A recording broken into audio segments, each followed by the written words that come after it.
আসসালামু আলাইকুম। আমি ভিলেজ এগ্রোর পক্ষ থেকে সবাইকে জানাই আন্তরিক শুভেচ্ছা ও সালাম। আমরা অনেকেই জানি না যে নাটিভ প্রয়োগের দুইটা সময় আছে ধানের ক্ষেত্রে। একটা হচ্ছে ধানের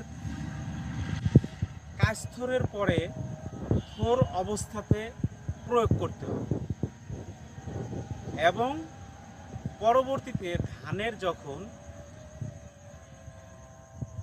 থোর পরবর্তী সময় 7 থেকে 10 দিন ঠিক সেই সময় প্রয়োগ করতে হবে দ্বিতীয় ডোজ।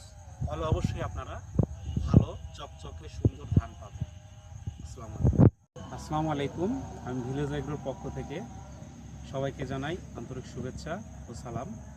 আমরা অনেকেই জানি না যে নাটিভ প্রয়োগের দুইটা সময় আছে ধানের ক্ষেত্রে। একটা হচ্ছে ধানের কাস্থরের পরে থোর অবস্থাতে প্রয়োগ করতে হবে এবং পরবর্তীতে ধানের যখন থোর পরবর্তী সময় 7 থেকে 10 দিন ঠিক সেই সময় প্রয়োগ করতে হবে দ্বিতীয় ডোজ। তাহলে অবশ্যই আপনারা ভালো চকচকে সুন্দর ধান পাবেন। আসসালামু আলাইকুম।